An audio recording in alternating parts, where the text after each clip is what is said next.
Nous nous plaignons des femmes qui, malgré qu'elles nous aiment et qu'elles soient sûres d'être aimées, nous refusent leur faveur. Et nous avons tort. Si ces femmes-là nous aiment, elles doivent craindre de nous perdre, et par conséquent, elles doivent tout faire pour tenir toujours vivant le désir que nous avons de parvenir à les posséder. Si nous y parvenons, il est certain que nous ne les désirerons plus, car on ne désire pas ce qu'on possède.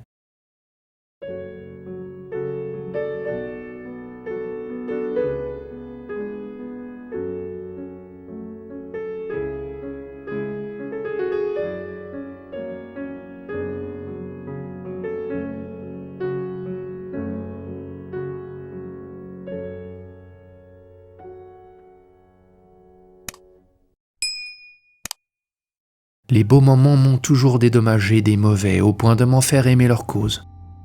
Il est impossible de bien sentir un plaisir que quelque peine n'ait pas précédé, et le plaisir n'est grand qu'en proportion de la peine soufferte.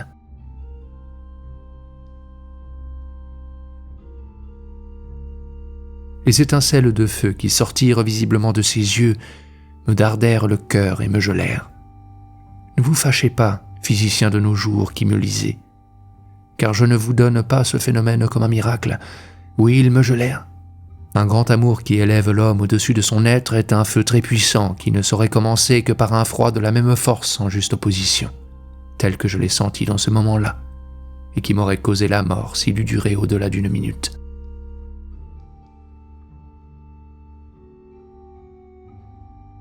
Rien n'est plus amer que la séparation lorsque l'amour n'a pas diminué de force. La peine semble infiniment plus grande que le plaisir qu'on a déjà eu. Le plaisir n'existe plus. On n'est sensible qu'à la peine. On se trouve si malheureux que, pour ne point l'être, on voudrait n'avoir jamais été heureux.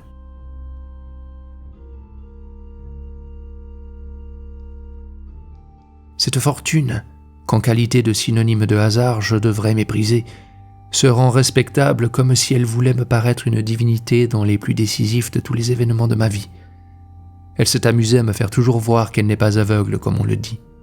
Elle ne m'a jamais abîmé que pour m'élever en proportion, et elle semble ne m'avoir jamais fait monter bien haut que pour se procurer le plaisir de me voir précipité.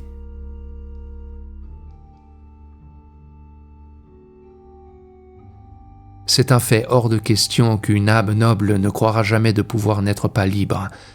Et cependant, qui est celui qui est libre dans cet enfer qu'on appelle monde ?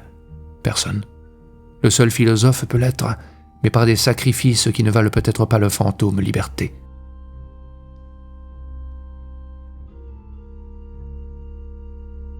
L'espérance dont on dit tant de bien n'est dans le fond qu'un être adulateur que la raison ne chérit que parce qu'elle a besoin de palliatifs. Heureux les hommes qui, pour jouir de la vie, n'ont besoin ni d'espérer, ni de prévoir.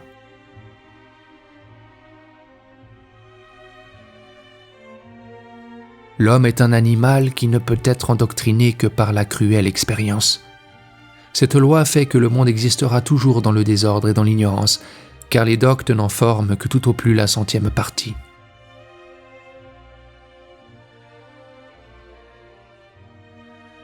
Ô vous qui méprisez la vie, dites-moi si, la méprisant, vous croyez de vous en rendre plus digne.